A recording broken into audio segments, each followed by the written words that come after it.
Hi there. Today we talk to Lucia Beloki about business model road mapping for Future Lighthouse, a Spanish VR company. So first of all, thanks very much for being with us here today, Lucia. Thank you for inviting me. You're most welcome. Maybe first, can you explain a little bit about the company and their intended innovation? Sure, no problem. The company that we're going to talk about is a Spanish startup. They started 2 years ago, and what they do is they create content in virtual reality or VR. So what this means is that they create short movies that are intended to be watched with VR glasses or devices like this. So the aim of the company, as a company, what they want to achieve is to do long feature films in virtual reality in order to tell stories, and they want to reach the mass market. However, they are not there yet because right now it's true that they have done 1 or 2 small short clips that they have presented in different international festivals, but they are not doing yet long feature films to the mass public. So basically what they are focusing most of the effort nowadays is in doing services to companies. Right. So basically a company would go to this startup and ask for a small virtual reality clip in order to be used as advertising material for different campaigns. So this company, as we can see, the business model innovation that they want to do is that they want to go from the business to business kind of model that they have nowadays, focused in Spain, to a business to consumer in which they reach the mass market. Okay. And also in parallel, what they want to do is to upgrade the quality of their product. So they want to make better movies in virtual reality. Okay. Well, they want to hit Hollywood, it seems like, as you explained. Basically, yes. So can you explain how you applied business model road mapping for this innovation? Sure. Okay, so business model road mapping, what it does is it gives you the steps to go from one business model to the other. So the first thing that we did in order to apply this was to describe the current business model of the company and the desired business model of the company. You need to know where you're at and where you want to go in order to describe the steps in between them too. So the kind of tool that we used is called the STOF model. You know a lot about it, in which it describes the business model of the company in terms of the service, technology, organization, and financial domains. And inside those, there are some features that are really important called critical design issues. So we really focused on describing well the business model of the company according to those. And in the beginning, it might look like that the only critical design issues that we need to change was the targeting critical design issue, because now we want to target a mass public, and also the critical design issue of the value proposition, because now we want to upgrade the quality of product, etc. However, the thing is that we realized, thanks to road mapping, that we had to go way further than that. The way we started was to those critical design issues. We had them on our mind on top, and that was our objective to change. So then from that point, we went backwards to see what steps we need to take or what assets we need in order to get to there.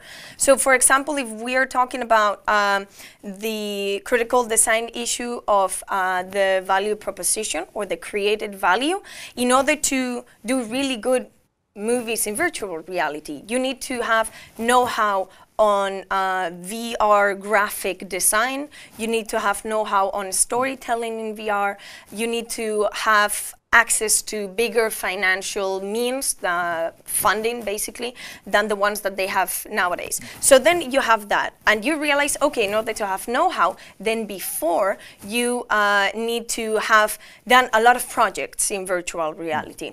So on top of the ones they are doing now, they should be doing even more. And at some point, maybe they need to hire some people that are experts on that. So basically, starting from top, or in the example of targeting, you need access to distribution channels, and also you need the high quality product if you want to reach the mass market. So starting from the two critical design issues that we wanted to change, we started to go backwards, and then the steps in order to go from one business model to the other came natural, like yeah, really evident, let's say. It kind of unfolded from those two main steps that you identified at the top. Okay, and did you encounter any critical points or alternatives in developing the roadmap?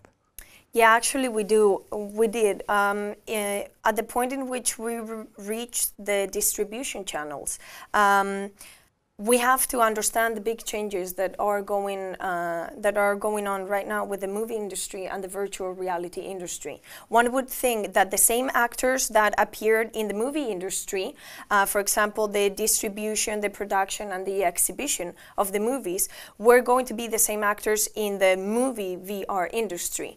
But thanks to our research, we found out that that's probably not going to happen.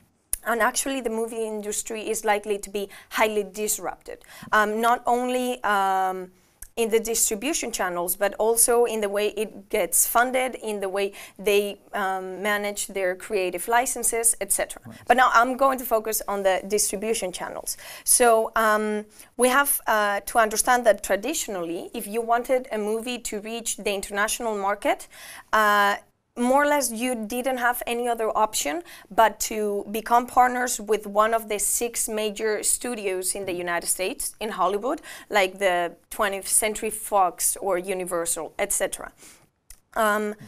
So basically, if you wanted to reach multiple languages, countries, more or less you didn't have an option.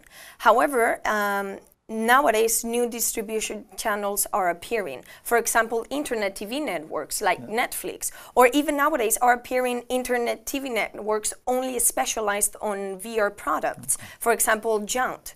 So what we are seeing is new distribution channels are appearing. On top of that, high technological companies like Google, Facebook, Sony are investing millions of dollars on this industry. It is estimated that already they have invested like $3,000 million, which is a lot of money. Huge, yeah. So they are not only investing on making their own devices, their own glasses, but also they are making co-productions with small companies like the Spanish company we're talking about. So they're producing their own virtual reality material. And also, we have to realize that these kind of companies are really good distribution channels by themselves, because Google and Facebook reach millions of people every day. Okay. So even on top of that, having this really good access to new distribution channels, they are starting to take over the traditional distribution channels, because usually the studios in Hollywood, they would have a network of partners, of exhibitors, like contacts with companies that own movie theaters all over the world. However, what is happening right now, for example, I'll give you an example. Some months ago, Google made a partnership with IMAX, really famous company exhibitor, with IMAX and a virtual reality company, in which the deal was that they are going to start making virtual reality cinemas all over the world. So it's not just that new distribution channels are appearing. These kind of companies are investing a lot and they have access to these new distribution channels, but also the old ones, they are starting to adapt them themselves to virtual reality. So it really looks like a lot of things are changing. And so now that we are all on the same page, what happened is that it really looks like it would be a good idea for this Spanish company to partner up with these high technical companies. However, we don't know yet what is going to happen, because it's a very volatile industry, right? So what we advised the company was that at the point in which they already have a really good product that they want to massively distribute, they make the decision in order to go with one of the major studios in Hollywood or these kind of high technical companies, other ways of distributing the movie. Because it really depends on the timing, right? If the Spanish company wanted to distribute today, it would be better to go with major studios. However, in the future, it doesn't look like it's going to be this way. So depending on how fast these things happen, then they will have to decide. So that was one of the main issues that we realized. Okay, so also in the distribution, you see there are critical points and alternatives, and depending on how things evolve, you can make a choice there, but maybe already now be prepared. Just to sum it up, what do you think is the key takeaway from doing the business model roadmap for the company? I would say there is 4 takeaways. The first one, that it helps you to really realize what kind of business model you desired. Because in the beginning, we thought that we only had to change 2 critical design issues, targeting and the value. However, after doing the roadmap, we realized that we had to change also the way we finance the company, the organization, the network. So it really helps you define what kind of business model you want to have. Also, it helps you define the steps to take, in the meaning of what actions you need to take. The third thing is not only what steps, but when to take those steps, which is also very important, because you realize that in order to reach here, first you need to attain this, and first you need... So it's also the order of the actions. And fourthly, it really helps you to realize these kind of critical points, critical things for your business model to happen, like in this case, distribution channels. So overall, we found out that it was and a tool really intuitive to use, but also very useful in order to make a business model transition. Okay, well, that's great. Great, well, thanks Lucia for your very detailed insights in the company and how it applied business model road mapping. I think it's a very useful and nice example of what can be the takeaways and how you can do it. So for you who have been watching, I hope you liked it, the insights, and I wish you very good luck with your assignment, which is about the case that Lucia described.